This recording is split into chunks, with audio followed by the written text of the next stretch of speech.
আসসালামু আলাইকুম। দেশের এবং প্রবাসের, কাছের এবং দূরের যে যেখান থেকে আজকে আমাদের ভিডিওটি দেখছেন তাদের সকলকে জানাই আমাদের পক্ষ থেকে আন্তরিক শুভেচ্ছা ও মোবারকবাদ।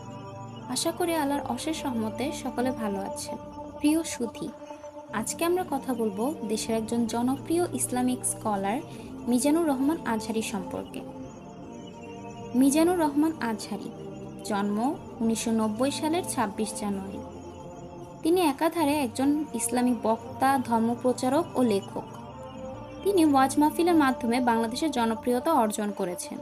তিনি নিজেকে মধ্যমপন্থী ইসলামী আলোচক দাবি করেন এবং আলোচনা করে থাকেন। মিজানুর রহমান আজহারীর প্রাথমিক জীবন। মিজানুর রহমানের পিতা একজন মাদ্রাসা শিক্ষক ও মাতা গৃহিণী। 1990 সালের 26 জানুয়ারি ঢাকা জেলার ডেমরা থানায় জন্মগ্রহণ করেন তিনি। তার পৈতৃক নিবাস কুমিল্লা জেলার মুরাদনগরের পরমতলা গ্রামে। তিনি ছোটবেলা থেকে মাদ্রাসায় পড়াশোনা করেন। পরে তিনি আল আজহার বিশ্ববিদ্যালয়ে বৃত্তি পান। মিশরের আল আজহার বিশ্ববিদ্যালয়ে পড়াশোনার কারণে তার নামের সাথে আজহারি উপাধি যুক্ত হয়েছে।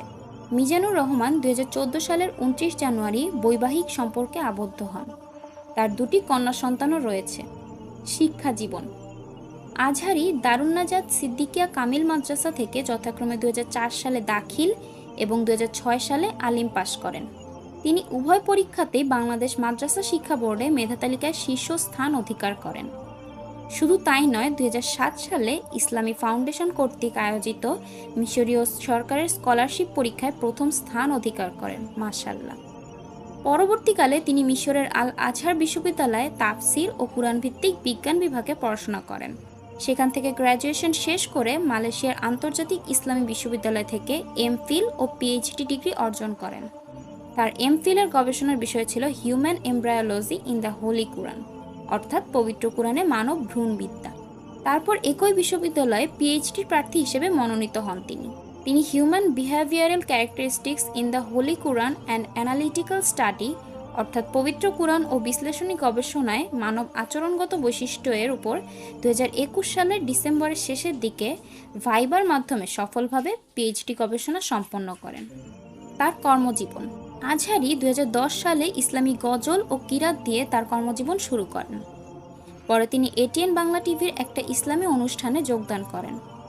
2015 সালের শুরুর দিকে তিনি ওয়াজ মাহফিল দিয়ে কর্মজীবন শুরু করেন এবং বৈশাখী টেলিভিশনে ইসলাম ও সুন্দর জীবন শিরোনামের একটা অনুষ্ঠানও করেছেন।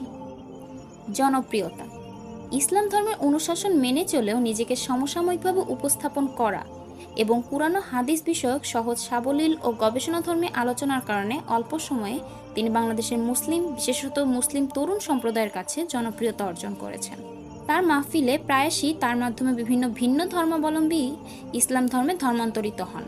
তার তাফসির মাহফিলে সাধারণ মুসলিম ও তরুণদের ব্যাপক জনসমাগম দেখা যায়। বই। আজহারীর প্রথম বই মেসেজ আধুনিক মননে দিনের ছোঁয়া 2021 সালে অমর একুশে বইমেলায় প্রকাশিত হয়। তার দ্বিতীয় বই আহ্বান আধুনিক মননে আলোর পরশ 2022 সালে প্রকাশিত হয়।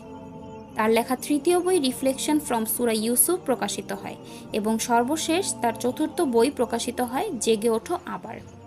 সমালোচনা। জনপ্রিয়তার পাশাপাশি তিনি নানাভাবে সমালোচিত হয়েছেন।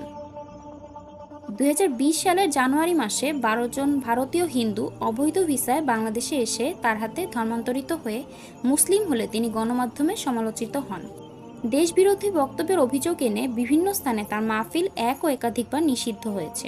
2020 সালের জানুয়ারিতে বাংলাদেশ জাতীয় সংসদে তাকে দেশবিরোধী মন্তব্য প্রদানকারী বলে এক সাংসদ কর্তৃক দাবি করা হয়। একই সময় ঘরে ঘরে সাঈদীর জন্ম হোক বলে মন্তব্য করায় বাংলাদেশের সাবেক ধর্ম প্রতিমন্ত্রী শেখ মোহাম্মদ আবদুল্লাহ তাকে বাংলাদেশ জামায়াত ইসলামের প্রোডাক্ট বলে অভিহিত করে তার বিরুদ্ধে ব্যবস্থা নেওয়া হবে বলে মন্তব্য করেন। 2021 সালে অক্টোবরে লন্ডনে আইয়ন টিভির আমন্ত্রণে ইসলামিক কনফারেন্সে যোগ দেওয়ার কথা থাকলেও যুক্তরাজ্যে হোম অফিস ধর্মীয়ভাবে অন্য ধর্মকে আঘাত করা ও ঘৃণা বক্তব্য ছড়ানোর অভিযোগে তাকে যুক্তরাজ্যে প্রবেশে বাধা দেওয়া হয়। প্রবেশে নিষেধাজ্ঞার বিরুদ্ধে মামলা করা হলেও ভিসা বাতিলের পক্ষে রায় দেয় আদালত। 2023 সালের 6 ডিসেম্বর আজহারীর টুইটার অ্যাকাউন্ট থেকে ফিলিস্তিন ইসরায়েল নিয়ে করা একটা টুইট নিয়ে সমালোচনার সৃষ্টি হয়। পরবর্তীকালে 8 ডিসেম্বর তিনি টুইটার ব্যাখ্যা দেন। তিনি বলেন, ব্যক্তিগতভাবে আমি কখনো টুইটার চালাইনি, আমি শুধু আমার ভেরিফাইড ফেসবুক পেজটি চালাই।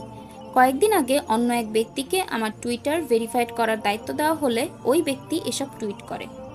বিতর্কিত এই টুইটকে মিসলিডিং টুইট দাবি করে দেখা মাত্রই সেটি ডিলিট করতে বলি।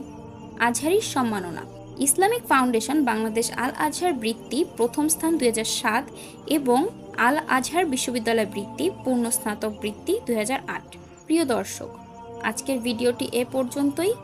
যদি আমাদের ভিডিওটি ভালো লেগে থাকে তাহলে লাইক দিবেন, শেয়ার করবেন এবং আপনারা যদি আমাদের চ্যানেলে নতুন হয়ে থাকেন তাহলে আমাদের চ্যানেলটি সাবস্ক্রাইব করে আমাদের পাশে থাকবেন।